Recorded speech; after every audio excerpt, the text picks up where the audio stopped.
Welcome to the BusinessSpeak Podcast, where we take everything you need to know about being successful in business and make it easy to understand. Whether you're a longtime business owner, newer to this entrepreneur stuff, or hoping to run your own company in the future, you've come to the right place. Featuring your host, professional accountant and business guru, Mr. Chill. So relax and have some fun with us as we journey through Business Speak, the language of business, simplified. Well, hello everyone. Welcome to another episode of the Business Speak Podcast. I'm grateful that you're joining us. I am your host, Mr. Chill, and I have the opportunity of having a special guest with us today. I'd like to make him feel welcome. His name is Cam Rutten. Welcome to the podcast, Cam. Thanks, Corey. It's great to be here. Excited. You've given me lots of things to think about and digest, so hopefully we can impart some wisdom today. Well, I will hopefully ask you some good questions, and hopefully you'll be imparting some wisdom today. There we go. Now, before we get into the topic of what we're going to talk about today, I think it'd be good to give everyone a chance to get to know you a little bit. So I met Cam a little while ago at a networking event through a networking group called BNI. But you have, from what I can tell and from our conversations, you have done a lot of kind of everything. You think you've done everything from own businesses to sell cars to what you do now at IG Wealth Management. So help us get to know Cam. For sure. You know, it has been a journey. I like a sponge have absorbed everything through it. But at the end of the day, it's sort of hospitality and helping people. So through university at Concordia, I was at Concordia University, or at that time Concordia College, and was working at Earls and really enjoyed that. Got into leadership management at Earls and graduated university, and now I need a real job. And I went and I was working in a lab, and it was 1,000 beakers and control samples, and the next day it was another 1,000 beakers and more control samples, and it wasn't really dynamic enough.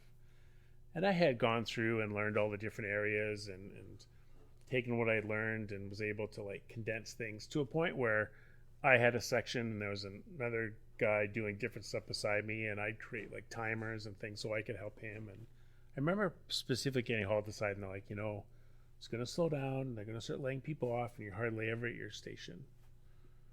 And this isn't what we learned, but okay. So then they started laying people off, and then there was that guy who knew his job and me who knew my job and his job. So guess who were the guys that were getting laid off?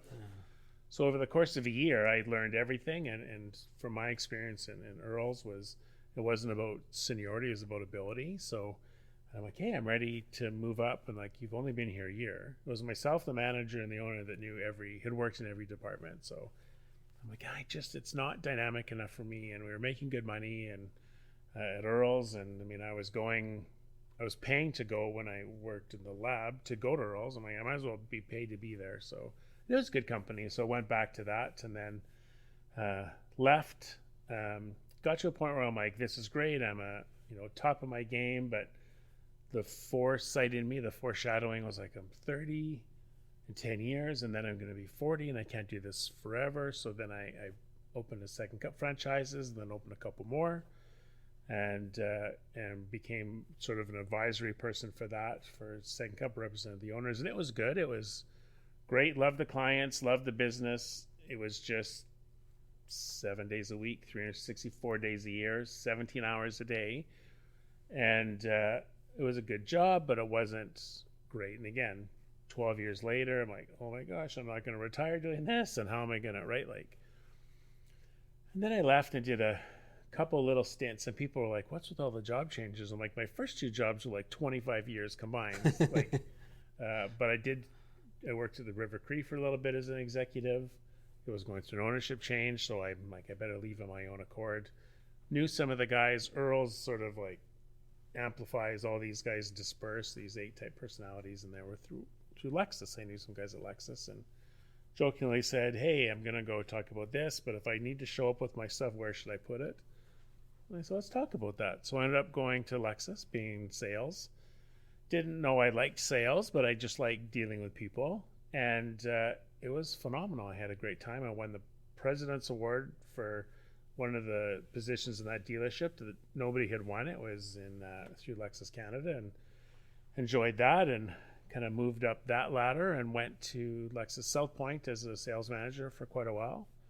And again, I really enjoyed the aspect of teaching people and helping them and helping clients, and probably wasn't the typical car salesman. I mean, I do appreciate that car sales is incubator for all technology and all sales tactics and all those kind of things. So I do like that aspect.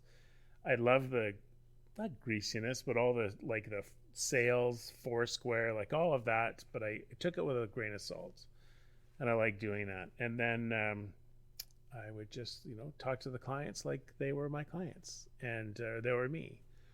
And one of the things I figured out and kind of carried forward, so then I left there for some reasons, I'm sure we'll touch into it, hit 50 and just needed to get into something that I could own and grow and build and not have to be there every day.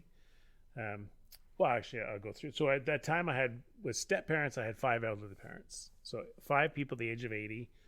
My dad wasn't great health-wise, was living in Vernon, and I'm thinking, like, I'm going to have to, like, at some point maybe go live in Vernon for a couple months and help him out. He was on his own. And then it's like, yeah, if I'm in this dealership, I can't be gone for 2 months, because there's not, you don't have a residual, you don't have anything. And the vice president of IG Wealth, I was an IG Wealth client. The vice president was coming through buying cars for me, and we started talking, and I'm like, I think I would like to do this. And I had kind of been through everything. I was the average client, right? I was, married, divorced, we had critical illness, we had elderly parents, young kids, understood what working was like and doing that. And I could empathize with my clients more so than somebody that hadn't been in that scenario. So I'm like, I should just do this. It was right around COVID. I'm like, worst case scenario, I can come back and sell cars. It's not the issue. So I left at the top of my game. I really enjoyed what I was doing. I wasn't actually working very hard. I was making good money. It was fun. But I just had a point in time when I'm like, what are the next 15, 20 years going to look like, or 10 or whatever? Like, you don't know. And so I decided to make the switch, and then went home and had that conversation. I kind of made the decision first, and then we had the conversation. But there was a point where it was like, I don't have to work Saturday. This is weird. Like, it had been 20 some years that I hadn't had to work a Saturday or a weekend. Like, this is how normal people live. Like, this is like, I was waiting for the shoe to drop and all kinds of stuff. But it really kind of, that was the incubator for where I'm at now. And a lot of things I've always said, I'm an average client. Like, I'm the average guy. So, and you go to a car dealership and there's a young kid trying to sell, somebody, a family, SUV. I'm like, well, you don't have kids. You don't understand it. And I said, you're not your client. Right? Boxing Day, for example, right? We'd have all these guys, and economy sucks and the weather sucks. And like, well, we have to be here because we're open. I said, go to Best Buy on Boxing Day and you tell me you think the economy sucks. I said, you're just in the wrong place. Like, if I didn't have to be here, would I be out shopping for a car this weekend? No, right? I wouldn't be. So just calm down. We're here. Let's make the best of it. Don't panic and freak out, and no high pressure sales. But that's just the way it is, right? So I really took that to heart when I go out and deal in the wealth management and insurance, and just talking to people. Like, I get where you're coming from. I understand what that is. And one of the sort of litmus tests that made me feel like this has been the right decision is I get people, they talk to me like, I feel like I should be farther ahead. And I'm glad I'm telling you this, because again, we see everybody's highlight reels, and everybody think at 50, everybody's got everything together, and they're right. And you see that too. People, everybody, he owns a big business and he must be making millions of dollars. I'm like, yeah, make $1 million, and it cost me 1.1 to do it. Yeah. Right. So, and I said, I get that, and I understand where you're coming from. So that sort of helped gauge my vision on dealing with clients and talking to them. I mean, quite honestly, I see the weight of the world come off their shoulders when they tell you everything, and you're like, you're not in a bad position. This isn't bad. And I reflect on human nature lots, but most people, if I think of something and it's like the worst case scenario, we go right to the worst case scenario. It's like, I don't even want to know the answer because I know it's terrible. And once you kind of unpack that and you're supportive and go through it, and yeah, life's not bad. Things aren't bad, right? Like your whole life can be turned around by 3 shifts at Starbucks a week. Like it's not the end of the world where people have some real problems. And then they're just like, okay. Or they're like, 50 of my mortgage isn't paid off. I'm like, yeah, a lot of people don't have their mortgage paid off. As long as you don't owe double what your house is worth, things aren't terrible. Like you're not, and then they get that reassurance because nobody has that conversation with people like, oh, you're in that boat too? And then they're like, we just think we're on an island by ourselves, right? So, you deal with a lot of people and their business, but what percentage of your practice is like psychology and therapy, really, right? Sometimes it's just reassuring people just things are okay and they're not terrible because we're crisis managed or we're firemen for a lot of people, right? And a lot of business owners are firemen or family people, or they put everybody else's fires, but nobody's there to help them put out their own fires. And they need that, right? Because it's just like, I don't even want to deal with this anymore. And I equate everything really to the junk drawer in the house. Like nobody wants to unload the junk drawer because you're not going to get all that crap back in the junk drawer. So I'm not even going to deal with it. But we really need to start at some point dealing with the junk, right? Like a will is a big boy thing, right? Like I need to, but it's down the road or all those kind of stuff. So it's funny, those things. You reminded me of, I always thought it was interesting when I was in university. I had 2 different types of teachers throughout university. I had the teacher who had been teaching their whole career. They went right out of university themselves to being a teacher and have just done that whole life. And many were great, and I appreciated them. And then I had teachers who teaching was sort of like a side gig because by day they were in whatever industry they were in. And then they would just teach on the evenings or weekends or something. And I found that I related better to the teachers that weren't just teaching full time because they had what I'll call the real world experience. Right. So if I want to learn how to do accounting, I can learn how to do accounting from a theoretical perspective from a great professor, or I can learn how to do accounting from someone who does it 40 hours a week all the time and is now just teaching it on the side. Which one is going to be a little bit more easier to relate to, a little bit more easier to trust and be relevant? I always found I just sort of naturally drifted towards the ones that, were practicing what they taught. And so I feel like, and maybe this is why you and I hit it off so well, or one of many reasons, but I feel like all other things being equal, if you had an investment advisor, someone helping plan the wealth of your future, someone who's done that their whole life has lots of experience. That's great. But someone who's kind of lived every aspect of life that you're going to be helping them through, I feel like that's a lot easier and better to relate to. It is a little bit for sure. So, and this is 100% stereotypical, but probably pretty accurate. Like a lot of people in a bank or an institution have, they've worked their way up. They've done all the courses. There's CFPs or all kinds of stuff, but they've had a list of clients. They have 1,200 people they need to phone. They don't necessarily have a great relationship. And then it's a tiered model, right? So, start out young, you're starting making some money, you've got a mortgage, and they might try and put some money away, and they're doing all the right things, but don't really have a direction. And then they phone that person, and then okay, it's RSP season, and then that person either is not there or has moved up. Like it's a self-fulfilling prophecy. If they're good, they moved up. If they're bad, they moved out. But right. So, and you get people in that segment that don't have the same person consistently year over year and build a relationship and understand their goals and stuff. And then there's people like me who have been in a scenario, and we call it the eat what you kill, but like fluctuating incomes. And there's the realtors as an example, right? A realtor can make great money, but the stars can align and they can have $50,000 in their bank account and then not sell a house for 4 months. Well, somebody who's salaried doesn't understand the pressures that those people are under. It's not that they're not financially savvy. It's a little bit of a psychology behind it, right? So through all the networking experience and things, I got to know a bunch of realtors and understand that, and owning a business, a franchise and stuff, we understand that. So, what's going to make them sleep better at night? As the financial planner, sometimes your best financial plan is $1,000 in an envelope in a sock drawer. You just sleep better at night. Something happens, a tire falls off my car, I got $1,000, right? That's your safety net. And then we just kind of make that next safety net. So that's where I think the accountant that actually faces clients and has conversations with clients is teaching other accountants how to do that versus hypothetically, now you've got me going back to like the Rodney Dangerfield back to school selling widgets, right? Like that's Fantasyland is what we should build it. Well, maybe you're going to give me your best Rodney Dangerfield impression. Well, what is he, fat and something? I'm halfway there. So, what is the name of the store now? I'm usually good with all the useless information too. But that's where I think there's a key to that. And again, I can understand that. And how much of our business is financial planning, how much of it is just gathering, and how much of it is it really just psychology and helping people do it.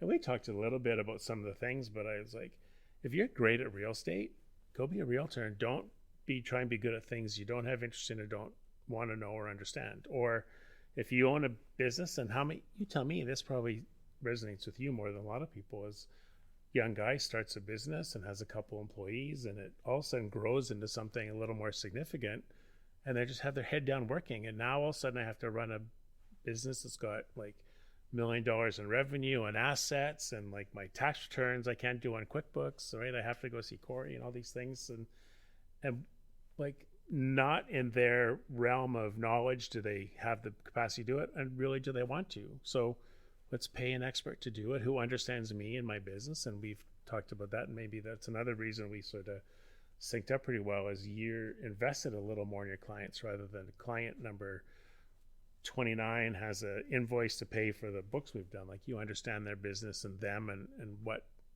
answer their questions. And that's important. People want that.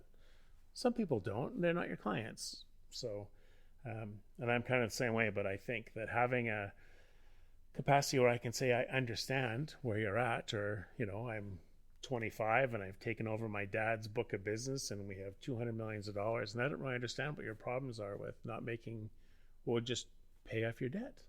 Okay, right? Like, you shouldn't have that much debt. I'm like, okay. So there's a big difference. And a lot of times when you meet the clients, and the right clients, they are looking for somebody to encourage them and champion their goals. And just, I always say, if I make the right client, I'm going to drag you across the finish line. You'll give me permission to do it. But, hey, you told me you wanted to have money for a rental property, or hey, you told me you want to save some money or put some money, like, okay, you were right, and they'll do it. And then they can say, you know what, take a break. No problem, we can, but I'm going to be in, again, at the end of the day, you're going to hate me, but you're going to get to where you wanted to go, because you just go enjoy your life and do your stuff, and don't deal with the stuff that you don't get or understand.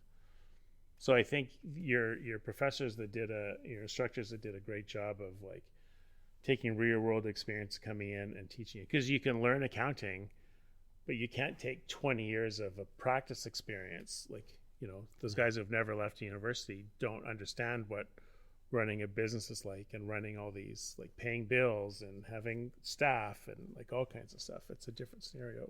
100%. Yeah. Now, you were mentioning a moment ago some of the things that we had in common. I think you and I have similar personalities, which could be really scary. But I think one of the things that also you and I have similar thing in, if you walk into our office, you will see two common themes among many. You will be surprised, hopefully in a good way, but surprised nonetheless with just how much Lego is all over our office. And we have people that sometimes affectionately call us that Lego accounting firm. I'll take it. And then the other one is penguins. And we have penguin logo, and our penguin shows up in like everything. And we got window decals, and everything we have has something to do with penguins. And so sometimes people are like, oh yeah, that's the penguin guy. Well, the first time I met you, and I know you're not wearing one today, so that's okay, but the first time I met you, you introduced yourself, and appropriately so, as the bow tie guy. And I actually saw before you came that on Instagram you have like 12,000 followers, and I think your handle is Yeg Bowtie Guy. And so I didn't even care what Cam did at the time. I just like, here's a guy who's got a really fun way to introduce himself. He deals with something that people maybe don't like, or at least just have a hard time getting themselves to really buy into, even though they know they need to. But it's a really fun way to do it. He knows I'm the bow tie guy, and it kind of brings down any barriers that people might initially have of, oh, I don't want to talk about life insurance. I don't want to talk about hard things.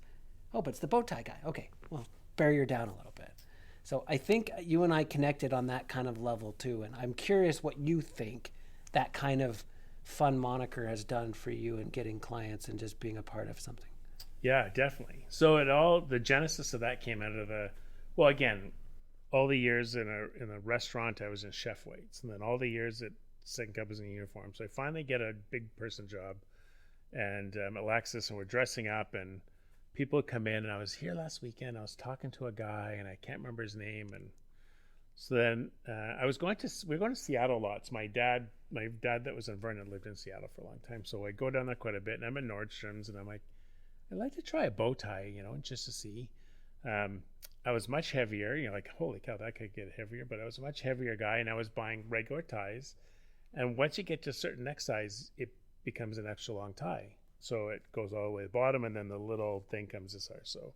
And they were really expensive. And I don't know if you've ever seen a tie undone, like the full piece of silk, but it's from your nose to your toes to your fingertips. So it's a lot of tie. So I said, let's try a bow tie. But then I was worried about this like round head on a round body, like with a bow tie. Like I didn't want to look like Mr. Peanut or whatever. But a guy at Nordstrom's, and I'm left-handed, so he was right-handed, showed me 2 seconds I learned how to tie a bow tie. So then people would show up at the dealership. I was talking to a guy, I don't remember his name, he was wearing a bow tie. Oh, that's good. I know who that is. And I just kind of stuck with that. And that was a very simple thing, but it really, you felt dressed up, but it wasn't ostentatious. It was like whimsical. Like it's sophisticated, but it's put together. Like it's not intimidating.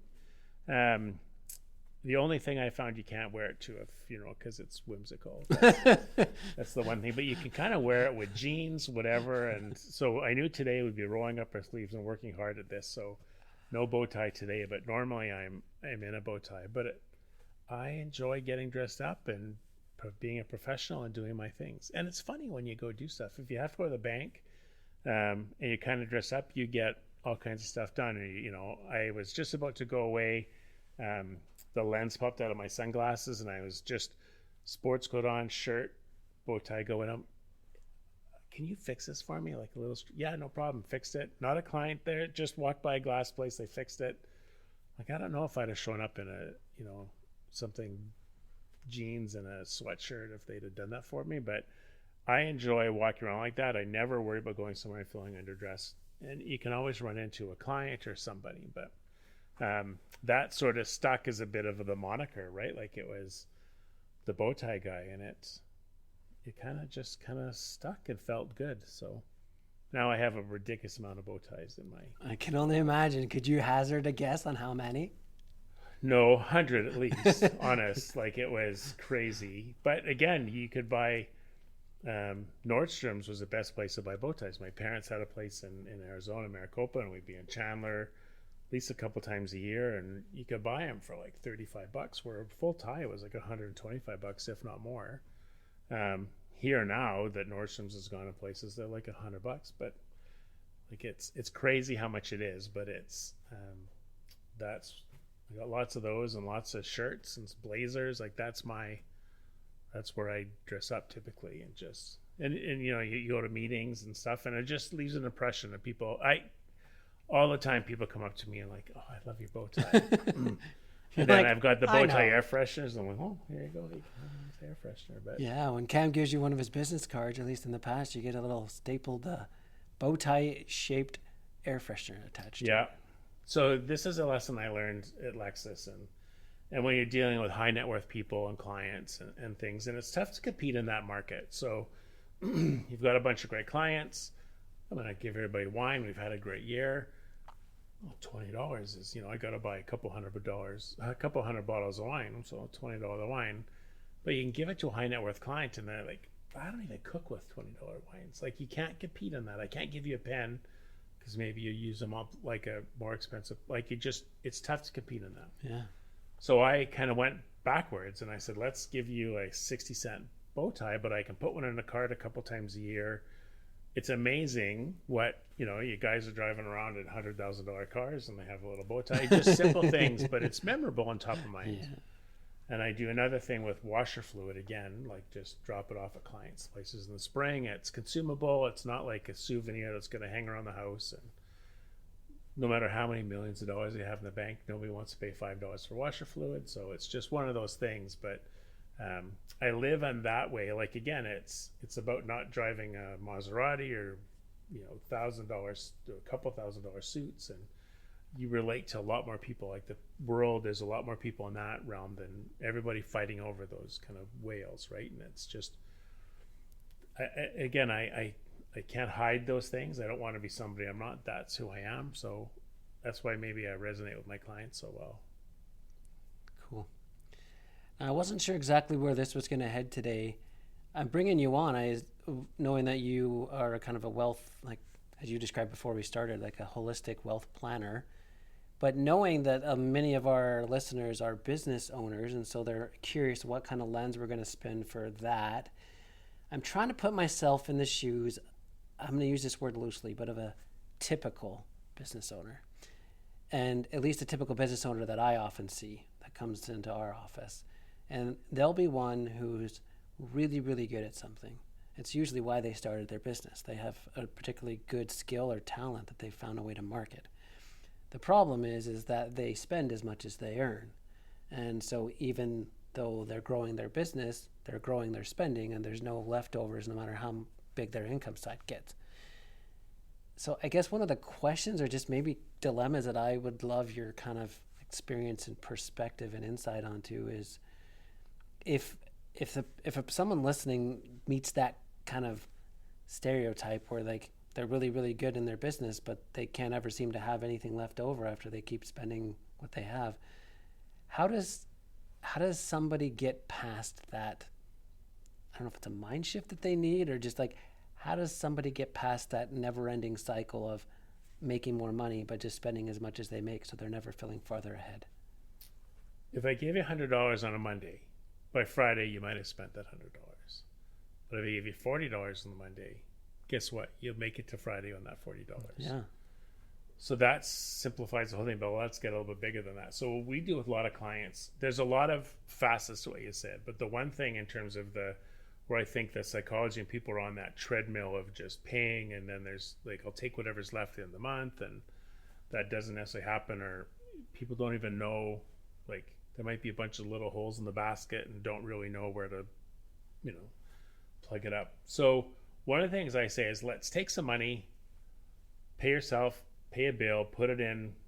I've got it. It's out of sight, out of mind.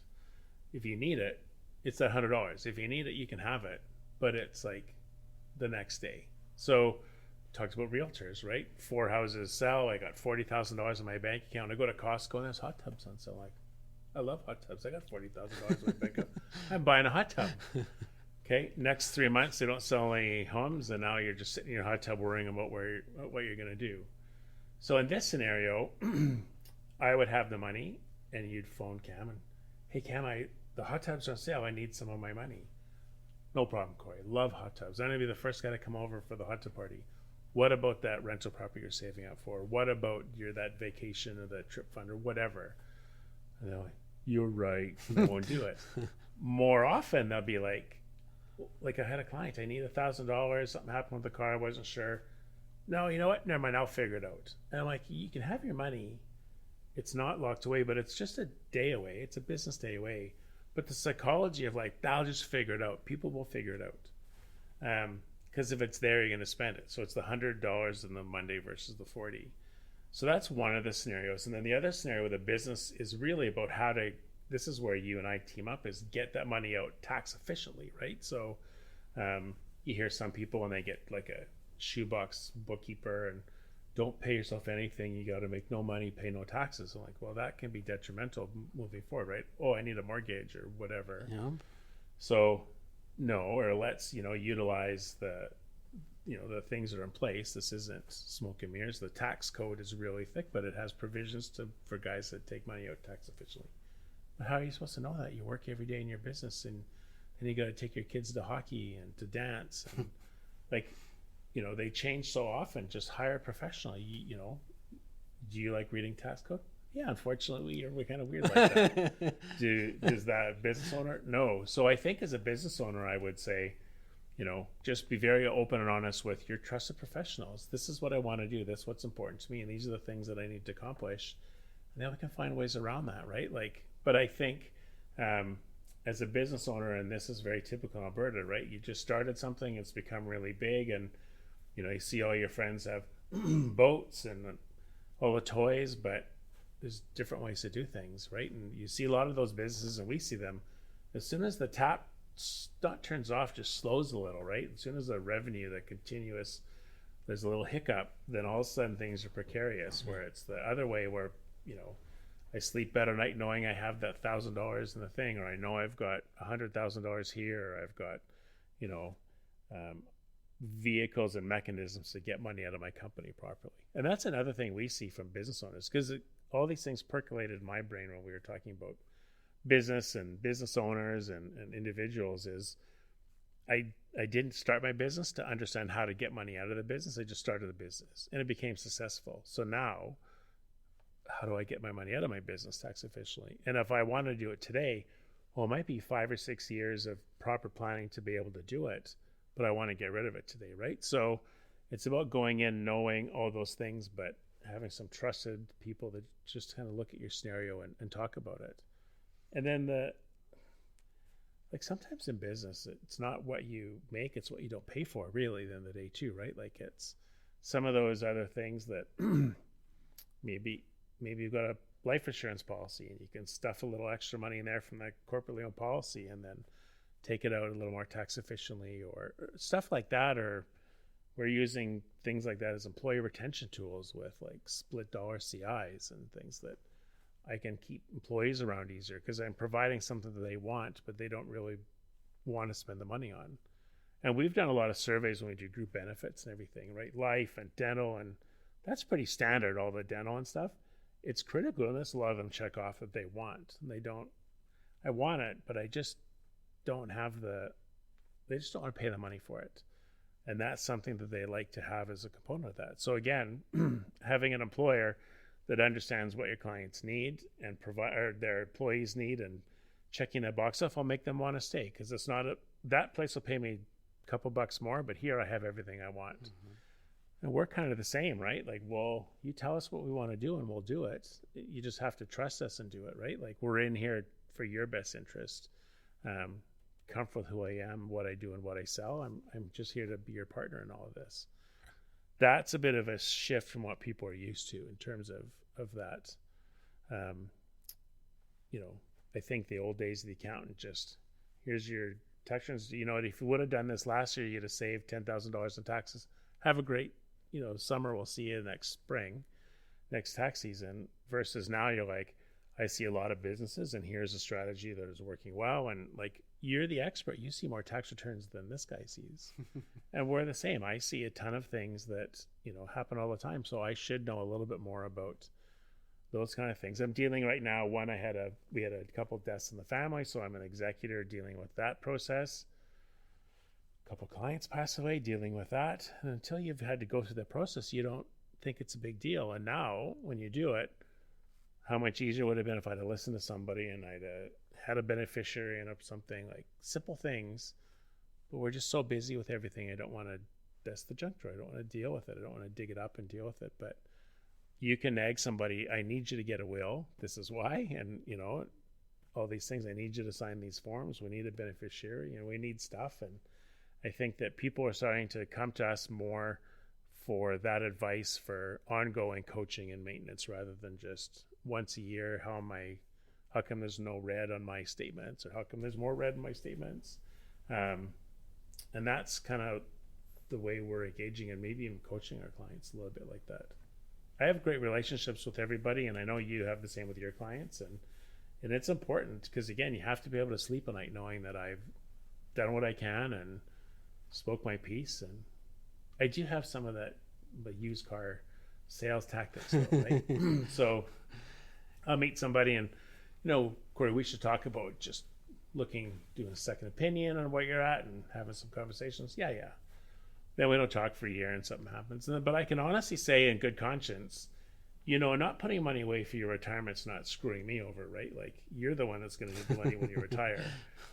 And people are like, I guess you're right. I'm like, okay, do it or don't do it. But it's your retirement you're funding, not my retirement. So I think people like a little bit of that bluntness, and where, I can say you can have those hard conversations because sometimes people just need to hear that. Like, okay, made your point, and now they feel good they can do those things versus whatever you like, we're just trying to make you happy, you're a great client. I'm like, you need to have a real conversation. And you probably come across that lots of people that, you're paying too much in salaries, we need to lose something, or whatever the scenarios are. Like, you're that voice of reason, but again, at the end of the day, you're looking out for that business owner or that person, not everything else.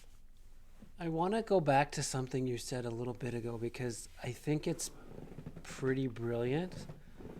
And I think it would have been easy to just sort of miss it.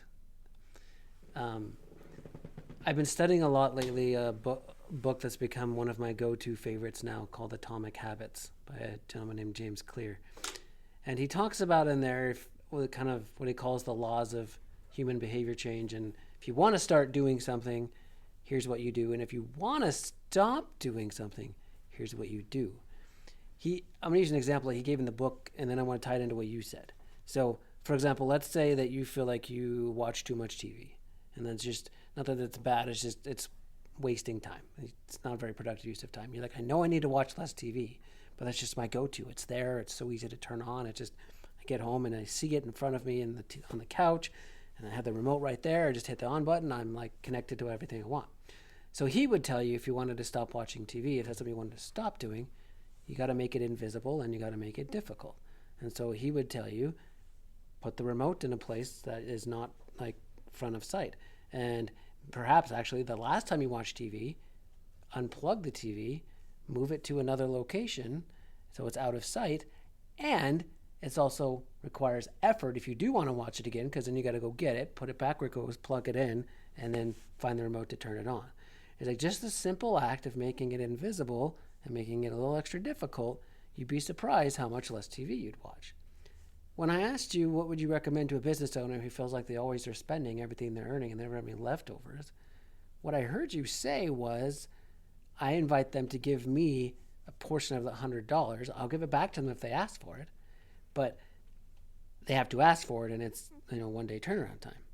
So what I see you doing is effectively the same thing, which you're making it invisible because they don't see the money. Like most of the time, they don't even remember they have it because it's out of sight, out of mind, like you said. But if they do want it, it's not like, here you go. It's like, okay, we can get it for you tomorrow. And sometimes just that extra work and effort and waiting is like, you know what, I'm okay, I'll make it work. And as you said, if you only give them $40, it's amazing how they can find a way to still live off of $40 either way. So I just wanted to go back to that because I think that's something that anyone could do, and maybe it's easier if they have a friend or a family member or a trusted professional that can help them with that. But even that act alone, I think, would probably do a lot of people a lot of good. Yeah, we did go by it. It's something really quick, but it is really important. It's just a really simple thing. So a lot of people, our business is rife with acronyms. So if I keep barfing out acronyms, stop me. Okay. But people pack lots, so pre-authorized contributions just creates a bill payment. So talking with my hands, the scenario, but people will think, well, somebody told me I need $2 million to retire. What's $200 a month going to do?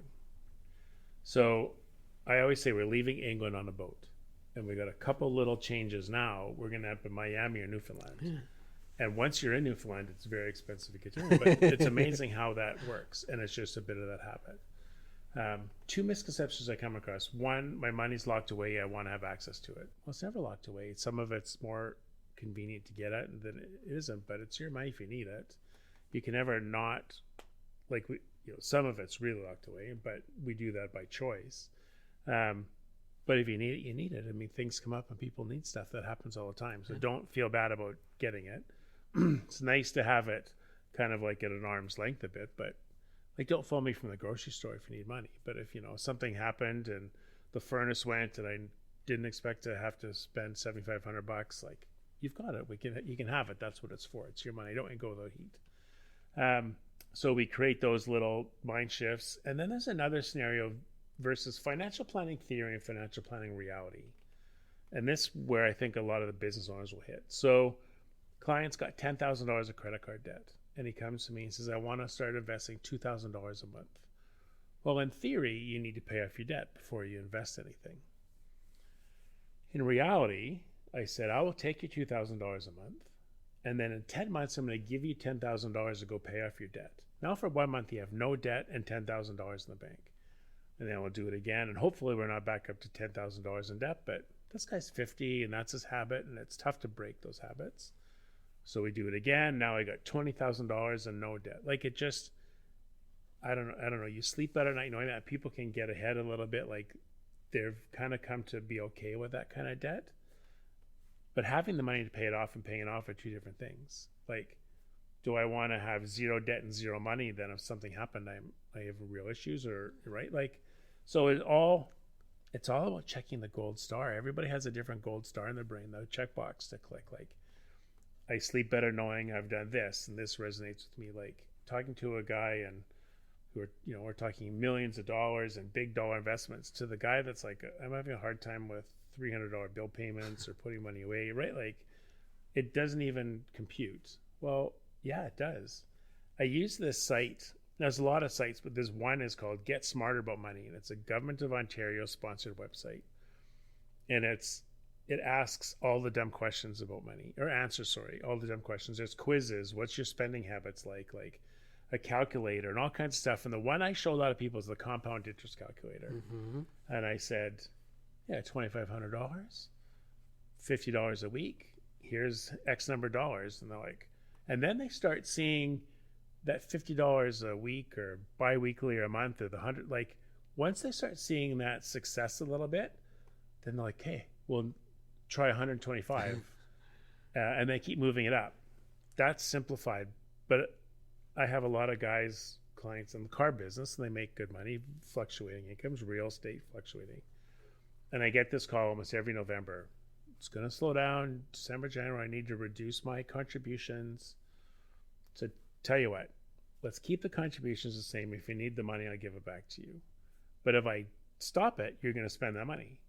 Now I'm going to have $100 in my pocket.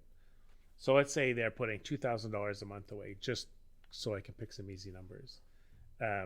If I said, let's drop it to $1,000, guess what? You'll spend that $1,000 that's in your bank account. But if I keep the $2,000, you needed some back, I'd give it to you. Now, one of those clients, I have like 10 of them, have had phoned me this Christmas or over the slow period to need the money back. Not one. So like, you have $4,000 extra growing and working in an investment or a TFSA or an RSP that you wouldn't have had because it was slow. And they all just figured it out. And then at the end, when we start having these conversations this time of year, they're like, yeah, that was okay. It wasn't as painful as it was to me. But we just set ourselves up for failure, right? And we just assume things will be bad. I'm like, what if they're not bad? Do you hear this in business lots with these guys? Like, you know what? Great suggestions, Corey. I'm going to do this. I'm going to deal with that when I slow down. Well, that's not a good business plan, is to deal with stuff when you slow down. What if you don't slow down? I was going to say, you may not slow down. Heaven forbid you slow down, right? Like, and I say that to people too. I'm like, shouldn't be part of your plan, is to slow down and deal with it. So let's just deal with it and let you move on. Or I'll just deal with it and send you a bunch of DocuSigns and give you a bunch of reminders and and people like that. But I hear that lots too. I'm like, what if you don't slow down? It's in your head, right? So you reminded me of a common thing that I've heard. I mean, it's not like all the time. It's just more often than I can believe it. Sometimes I've had a few clients that come up to me like, so Corey, let me make sure I understand this right. If I don't make any profit in my company, I never pay tax, right? Yeah, that's right. So that's probably what I should aim to do, right? I should aim to sell less or spend more, and so I don't make any money, so I don't have to pay any tax. I'm like, well, on the one hand, you're obtaining the not paying tax objective. On the other hand, I don't think that's a great long-term strategy. I've heard the opposite side, where one guy's dream is to pay $1 million in income tax, because that means he's made X number of dollars above that, right? Like, and that's a funny, those guys, and that guy probably heard that from some other guy having a coffee at the shop, or I was gonna say beer at the shop. I don't know if they still do beers at the shop anymore, but they're talking about common things, and somebody's got something and they've misconstrued it a little bit. It's like that telephone game. By the time my accountant told me this, and by the time he's told 10 guys, it's like, spend all your money, don't make anything. You'll get a tax refund, right? It'll be amazing. That's what my accountant said. Think something got lost in translation. Yeah. So it's about having those real conversations. But yeah, like profit shouldn't be a dirty word. Like, we can pay taxes. We'll just find an efficient way to do it. But, there's plans for that and all kinds of things. So I don't know. People get is it a stigma? Do they not want to talk? Like, do you find that you give somebody a great solution or direction? Do they go and tell other friends, this is what I figured out? Or is it just die in the vine with them? Like, it's just... I'm not sure. I'm not sure kind of what the common thing was. I mean, if they hear something they think is new to them and they like the idea, they'll probably tell somebody else, with the only caveat being that if they felt like, well, I kind of understand enough to do it, but I don't know if I understand enough to explain it to somebody else. Yeah. And that actually works okay too, because then it's like, hey, Mr. Friend, you should go talk to my accountant because he can explain it to you. Well, it's really cool.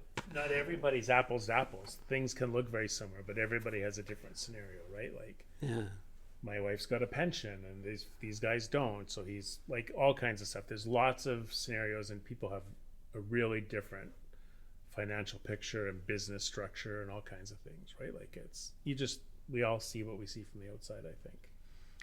Okay, Cam, humor me for a second. If your current, let's put your wealth planning hat on, and if your current wealth planning self could go back to your previous I Own Second Cup franchise self as a business owner in that way, what do you think you would either do differently or tell your former self to do differently?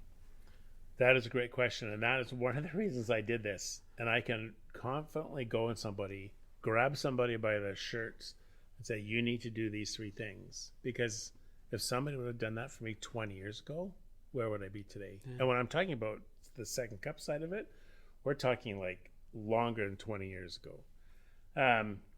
So again, running 3 businesses, they're not making a ton of money. I wasn't paying myself a bunch of money.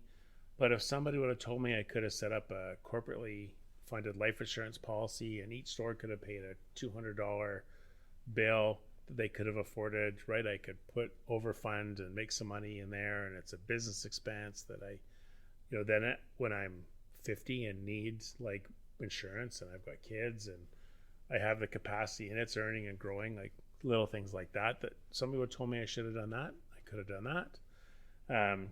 There were different scenarios about how to, like, just paying a wage, put some money aside, small little dividends, or there was lots of scenarios. But I think if it was about just having the confidence in my professionals, so I didn't need to talk to my accountant to tell me I was losing money. I knew I was losing money. But there was another guy, he owned a few second cups, and he would meet once a month with his bookkeeper and accountant. And I'm like, what do you guys talk about? He's like, I can stop a leak before, like, if there's a leak in the financial bucket, we can stop that. Or those are your allies. You should use those. They see books more than you. Like, you can see things where I'm almost like money in the till is how I gauged how we were doing or daily sales. But I think the big thing would be, again, just to go in with an idea of what I wanted to do and my goals and accomplishment, what was my concern. And sometimes your life at those is just treading water. You're just trying to stay afloat. Well, that's not really good. Like you said, if I did make as much money, I wouldn't pay as much taxes and whatever. If I made twice as much money, there's a kind of a point where there's extra labor and it's diminishing returns. So I think you should understand your business a little bit better. And again, you got to look out for yourself at the end of the day. Like those companies don't, I don't know. I really struggled at the end because, again, we were selling them. We weren't making tons of money. We weren't losing a bunch of money, but guys were walking away from stores because, again, the franchise, you're kind of their friend when you get into it, but you're just selling real estate and things. It's not like a lot of businesses. If you're the owner, if you're the brains of the operation, like an accounting firm, I guess you could probably sell some clients, but at the end of the day, it's the accountant. If I'm not an accountant, I can't own an accounting firm.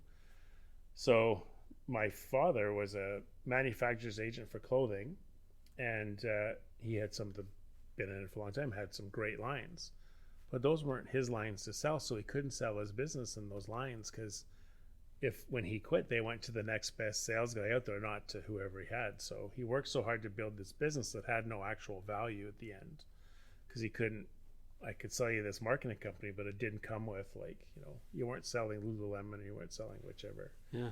So I think as a business owner, just to go in and utilize your professionals, you're kind of paying for it anyways. Like, don't be afraid to ask the tough questions to get the tough answers. But you have to understand what you like doing and what's important.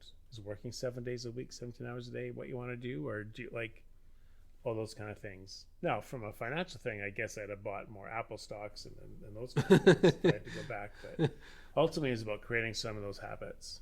Here's something that's really changed, though. So we're dealing with lots of people our age, and they have kids, and Corey, here your son's got his first job. That's so cute.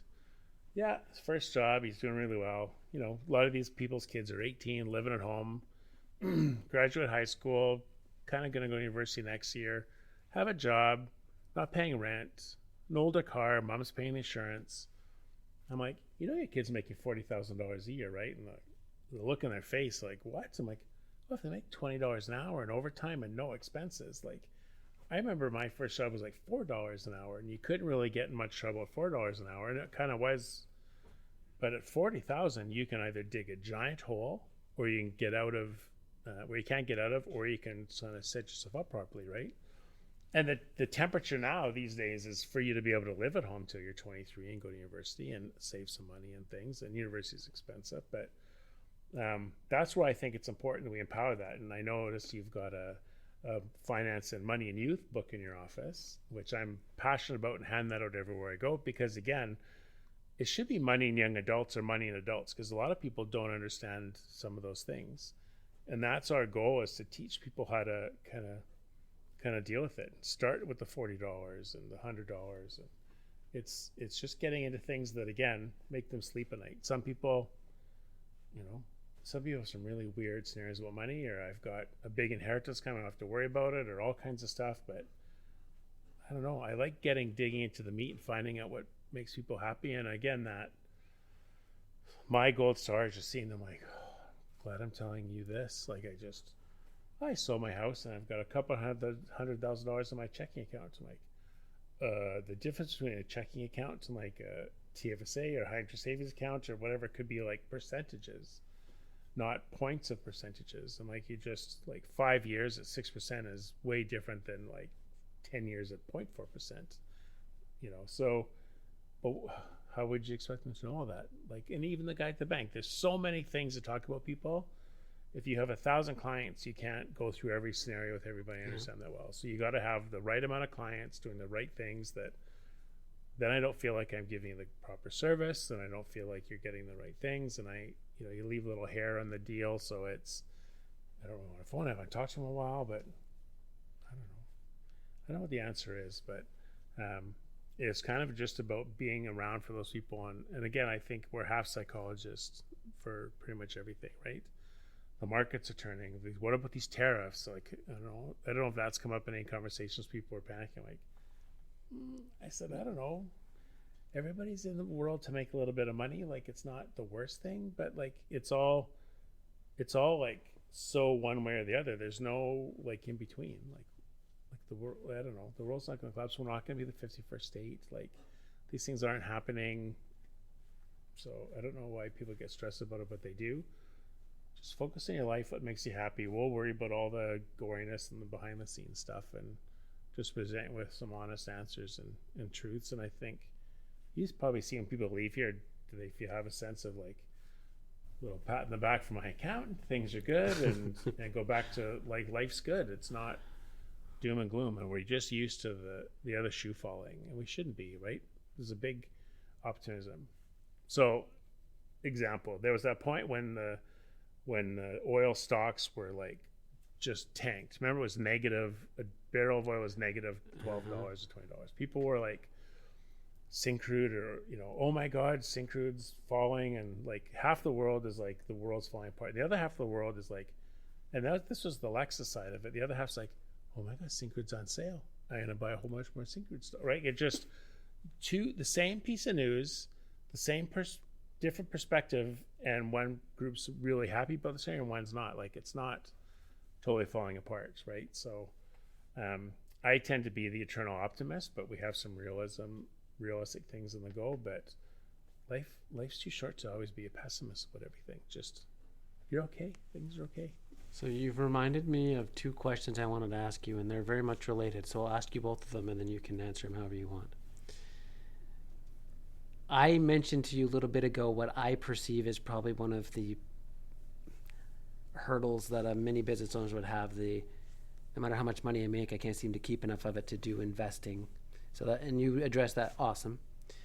So my first question to you is, what do you see that as being one of the most challenges? Like when you meet with a client or potential client, what is consistently coming across your desk that is one of the biggest challenges you face? And possibly related is, what's the favorite part of what you get to do? So great question. Thanks for that. One of the things that we see is we've got a guy that's got a personal accountant or a personal bank and a personal banker, then a corporate accountant and a corporate banker, and they don't necessarily talk to each other, and they're not the same teams. So what I like to do is, like, I'm part of your team. We're not, like, I would like to be a part of those conversations, and I'm here representing you, and we're going to work together in the background to give you great information. But, like, the left hand needs to know what the right hand's doing. I don't know if I have a blackjack. He might have the ace and he might have a king. Like, we don't know. So it's about putting that together. And what we do is we're able to put together in a planning system where we can model both sides. So we see all of, the corporate side and all the personal side, and we can model how we're going to bring things back and forth, but have it under one umbrella. And then people they feel a little bit better, and they want to see how it interacts with each other. Again, the company could have lots of extra money and lots of capacity, and they could be struggling personally because they don't think they have any opportunities or money. So because those people aren't talking together. So it's about that. Or we've got a client that's been told, keep all the money in your company, you're not paying tax and all these things. And, like, everybody's at different points of life. So what I get the benefit of is just getting people and saying, here's where we're at. Here's what I think we should do. Put it all together. One of the misconceptions is, like, well, I don't necessarily need to have everything. Like, IG doesn't need to have everything. Yeah, we'd like everything. It's easier to, but I just need to know about a lot of stuff. You have a pension somewhere? We'll put it in. Like, we don't need to, but I can't give you advice on it without all the information. Yeah. So sometimes just picking away the different layers of people. And again, it's sometimes tough to get them to spend the time to sit and, I have to find a notice of assessment. Okay. I have to find my articles of incorporation to set up a company account. Like, okay, guess what? I'm not doing it. And I always laugh, like, you're buying a house, you have a mortgage. I need this piece of paper. Yeah, I'll find it. I need this. You're buying a Lexus, yeah. Okay, we need this. Yeah. Because guess what? At the end of it, you get a house. At the end of this, you get a shiny Lexus. Okay, you need a will. Why? Well, because at the end of this, you'll be dead. It's not quite the same excitement. Not the same factor. Shiny incentive, yeah. But it's important. So that's where my biggest success, like I said, is just seeing that people sit down and, like, okay, things aren't that bad. And we do, some of the questions we ask is, like, what do you think you need when you retire? And people have a number in their head. I'm like, maybe, I don't know. What's your lifestyle? Do you want to live like you're living now? Do you want to start doing family trips? Like, we figure out what a retirement paycheck looks like, and people don't even know what that is. Like, how much a month do I need to live? I don't know. We'll go through it and figure it out. And when we work on those numbers, there's some people that get things so granular. Like, I don't need, Corey, I think you have to cut your cell phone bill by $50 a month. Like, we don't need to be that granular. You tell me the nut. You tell me how much money you need every month. And looking at me, you can tell this, I believe this should be true. But if my financial diet doesn't include chicken wings and Coors Light and Clamato, you're not going to stick I'm to not it. sticking to it. Yeah. So it needs to include that. And it needs to include a trip once a year. It needs, like, you tell me what we need and we'll fund for that, and we'll solve for that solution, and then we can have some variations. One of the really cool things we do is we put it all together, and there's some questions. What's your willingness to struggle a little bit now to pay dividends later, or increase saving? Like, and again, they'll say, well, no, this is so, like, it's that little calculator. Well, what if we move this up a little bit? Like, oh my God, like, that's amazing, right? Like, how much it changes. And we have couple types of people. There's the people that like to see the graphs and the color, and we do this change, and then it shows the impact, with advice and without advice. or there's the people that we can drill down on a system and like go granular to spreadsheets and just, again, however people like to have that information processed to them. But it's about just seeing people like, I have a plan, we're here now. This is retirement. I don't need to know a date and time and a place. We just need to know we're in the same direction, and we'll get there. Go do your thing, and we'll revisit this. And as we get closer, we'll narrow it down. But things are okay. We're on track. And that usually is typically the case for a lot of people. I don't get a lot of people that are desperate and dire, but they just don't see the solution. It could be right in front of them. Well, I can't touch that. That's the company's money. Or, I don't know, maybe you deserve it. I don't know. Or vice versa. Maybe I can't afford to buy that, and we can, here's a rental property. Here's what happens. And here's what happens when you sell that in 20 years or 10 years. Like, that's how you're going to fund retirement. You're going to pay this house off and not have enough money. Well, here's $400,000 you're going to put into a retirement thing. So it's really just cutting down all the trees and just letting people see the path a little bit. And again, it doesn't have to be the perfectly paved path, because ours is called a living plan. It's living because it changes. Yep. Oh, you have a kid, that changes your plan. Oh, business is going well and you got to double your production or 2 locations, or like, things change. It's not carved in stone. That's why we don't carve these things in stone. So well, we solve for the worst case, we solve for the best case, and as long as we live in that somewhere, I think we're okay. We're doing all right. So I don't know. I just think a lot of people need to have a picture painted and somebody else to reaffirm their beliefs that we're doing okay, right? Because I don't know. And you ask people, like, what do you think you need to retire? Most people don't have an idea. Like, I don't know. I have CPP, I guess. Well, how much is that? I don't know. Right? Like, so we put all that together. I'm like, we'll have your house paid off in this year, and we'll have all these things. And, okay, you really only this much money a year or a month. Like, well, that's not terrible. I'm like, no, it's not terrible. So I see the biggest reward thing for me is you see people kind of get that relief, then they start making loftier goals. Well, I'd like to save some money for college, or okay, well, another few $100s here or there, $1,000 we can start planning for, our retirement home, or it's a rental, it's a vacation property now, and we'll downsize when we're 70, we want to live in Vancouver Island or something. So then they can start planning. Again, they're treading water up until now. We're not planning to do anything. We're just dealing with it day by day, hoping that the furnace lasts through the next little cold snap. We're hoping the wind's not blowing things off my roof of my house, like all those things. And I'm like, what? I mean, it wouldn't be great, but I'd be okay if my furnace quit today. Like, I could fix it. It's not an issue. We're okay. Life's good. So that's the thing. We have so many opportunities where people are calling us to sell something. I remember selling my second cup, and a guy could have walked in and solved every one of my problems. And I was just so tired of being solicited to just be like, beat it. Don't even talk to me. And that's the same thing. I said, there's no scam and all these things. Like, we honestly want to help people and do it. Yeah, we get compensated for it. Our performance is based on performance. But what really pisses a lot of people off is they find out they're paying for the service at another institution and not getting that service, but you're making those payments. Like, how much are your fees? How much you paying now? Well, I don't know.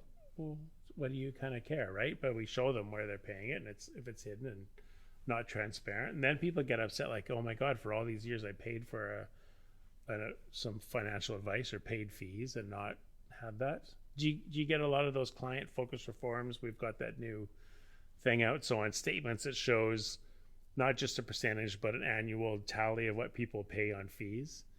And people were freaking out because they were paying a lot at the bank. I'm like, I'm paying this much money, and that guy didn't even know my name. Happens lots. I sort of have 3 questions that I talk to clients about. I said, there's 3 questions that you should know. Do you know the person's name at the bank? Does that person know your name? And do you know how your money's doing? If you can't answer 2 of those 3, but most people can't answer all 3 of those. Yeah. I'm like, you should. That's important. It's an important thing. Why wouldn't you want to know how things are doing?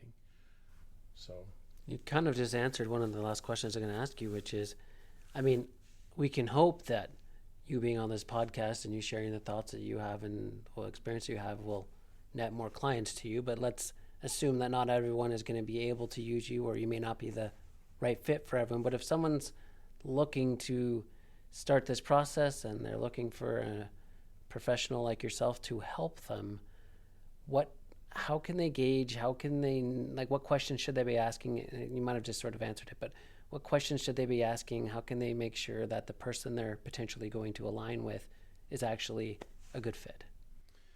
When you start talking to people, there's that natural, and they lean in and they're like, tell me more, versus like they're getting sold to. And this is all about relationship, right?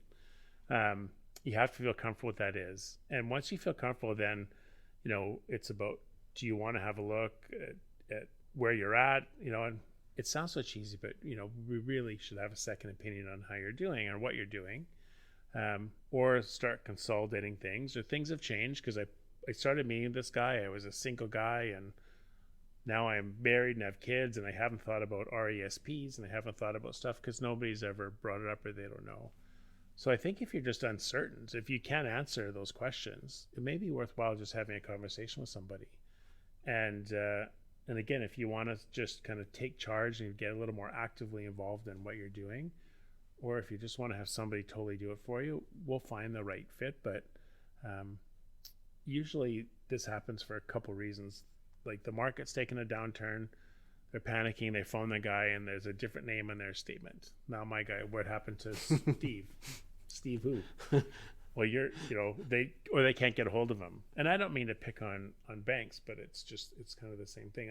You phone a bank or you phone someplace, you'll get a voicemail. We'll phone you back in 24 to 48 hours, and it's 72, and maybe you get a call back.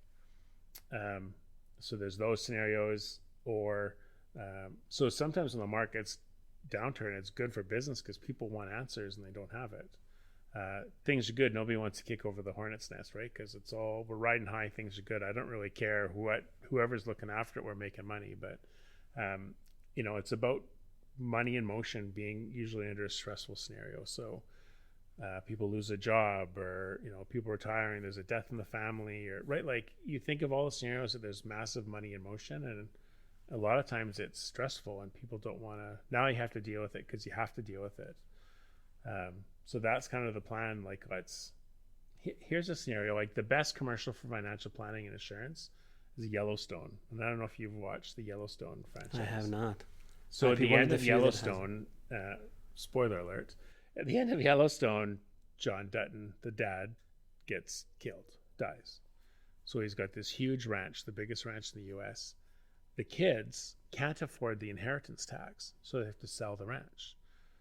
Well, you need an insurance to cover the tax, right? All that kind of stuff. So what's happened now is we have all these people for all these years that worry about growth. And they get this baby boomer generation. My parents are part of this. The whole world, they worry about growth. We can grow. Well, now you have enough money to live. We need to worry about estate. We need to worry about preservation. So again, I think I've got $1 million. I'm going to die. I'm going to give the $1 million to my kids. Guess what? They're only going to get $465,000 of that because it's going to go into taxes. So we want to try and preserve that. So there's mechanisms to do that. Or it's about not paying. Like when you die, this is 3 people you pay. You get to pick 2 of them. You can pay your estate, you can pay a not-for-profit or a charity, or you can pay the government in taxes. But you're paying 3 of those things. It's important to let people know. So when somebody dies and they think there's all this money, and Aunt Susie's going to give us that, she bought that cabin at Pigeon Lake in the 70s. We're getting it. Yeah, you're getting a couple $100,000 capital gains bill that you can't afford, and now you have to sell the properties to pay it. Where that generation, that's happening to. So what I like to do is just talk to people about what happens in the next stage. And I hate to be the fearmonger, but like, you get a husband and wife, and if you pull the husband out of the picture, okay, who's the accountant? Who's the lawyer? Where's the will? Like you just see the color drain out of people's faces. I have a couple clients that have just had people in the family pass away, and I said, would you rather have like your uncle pass away and you're the executor? Now you have to phone 3 banks, phone 1-800 numbers they don't know, or one person like me, and I don't have the will, but I know where it is. We've maybe done a review depending on your level of involvement, but I know the family, I will be at the house. I know, like, I can help quarterback all of that. You have one person that you can relate to versus 3 1-800 numbers. You have no idea and they don't know, and it's an awful scenario. So that's sort of where the value of advice and that is. So if somebody's considering, I've got elderly parents, we need to start downsizing, or we're going to sell a home and have some money, what are we going to do with it? Like, these are all questions that you need answered instead of just kind of making some mistakes and not ever be able to recoup it. And we can model mistakes. So we can take 5 scenarios and model them over 5 or 10 or 20 years versus like, here's 5 scenarios, pick one. And then 5 years from now, oh yeah, that wasn't the right scenario. You picked the wrong one. Like, there's no going back. So it's about creating possibilities and opportunities. But I really think now we're going to start seeing, I've got elderly parents and a young kid I'm looking after. Like, they're almost as, there's big scenarios. And you have to have some real conversations with people, right? Like, everything's okay till it's not okay. So that's the big goal. If somebody is just considering, if you have a friend whose parent passed away, like they didn't like all the stuff that you have to do, or somebody's gotten a critical illness, or just a scenario that happens, like, what if? Have that conversation, right? And the nice thing about IG Wealth, the nice thing about some of the other brokers, but us specifically, is we can sell lots of different products. You're not married to CIBC products from CIBC. You're not married to, some people can only sell their product. We can look at lots of stuff. We can hold lots of things. So our job isn't buying and selling stuff just to generate commissions. Those days have kind of gone. It's about making sure we just account for everything, have it, and have it part of the plan. So, and it's intergenerational wealth and wealth transfer right now is the big thing. So if I had a soapbox, it'd be critical illness insurance. It would be a will. It would be, some estate sort of preparation, because a lot of it's easy to do in your own steam, and just a financial review and to look at what you're doing. You remind me of one last thing, and then we'll wrap up. Before we started the recording, you mentioned that you had recently got a new designation that has to do with philanthropy. Can you just talk through that for a second? Yeah, for sure. So it is about philanthropy, giving to charities. So, people have to Google philanthropy and donating money. So here's a couple scenarios, and these are just real high level examples. But family's got some wealth, has $1 million. They want to give it to their kids. But after tax and all of that, it could be $500,000 or less. So we could give that $1 million to a not-for-profit, generate a receipt, a tax receipt in return. That can fund an annuity and a joint last to die policy for the kids. And we kind of did the math on it, but I give $1 million today. I see my name go up in the building while I'm alive. And then when the last to die of the parents can actually provide like a $1.4 million estate to the kids. So you're passing on the money, but you're utilizing it now. So that's a scenario. Or people have got lots of capital gains in investments. You can donate stocks, and then you get credits towards your company or personal credits. You can pull money out that way. So again, if I've got $50,000 I initially bought in Apple, and now it's with $400,000, I donate it to a not-for-profit, I can get a receipt for $400,000 and not pay the capital gains.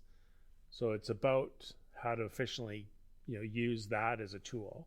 And again, the government's done a great job of empowering charities and not-for-profits and capturing more of that money.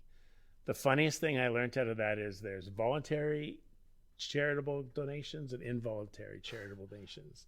Do you know what an involuntary charitable donation is? No. Taxes. Because when you pay taxes at the end of your life, then the government's going to fund these not-for-profits. Like, some marketing person came up with involuntary tax, but it was important because it's such a huge component about, again, how to protect some of the wealth and those kind of things. And it's a great conversation for people. I love this charity. I give them $100 a month. That's amazing. Did you know under the right circumstances, you can buy an insurance policy for that and pay the $100 a month and get the monthly deductions. And then at the end, they'll have a $200,000 gift, not $100 a month. Or, there's two scenarios in life insurance policies where you can get all of the money in the monthly scenario, or all the money at the end. So your estate will get a large thing at the end, right? Depends who the owner is and all kinds of stuff. But people didn't know that. So we talked to charities and talked to their donors, and we can amplify your giving. You're already giving that much money. We can give the same amount of money, get the same benefit, but it can have huge implications to that not-for-profit. And I don't think they necessarily know. And sometimes they want to keep knocking on the doors of their donors, right? We have some great tax advice, or we have some great incentive, but it sounds like a scam. Maybe it is. The government's usually full of scams. Right?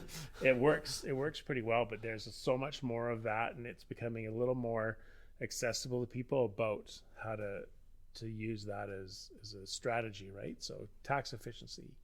And it is really just an opportunity for me to reach out now when I talk to my business clients, my personal clients, the clients that have both. We can have some different opportunities, different conversations. So cool. Yeah. And I imagine that's pretty rewarding too, because you get to help a lot of charitable causes in the process.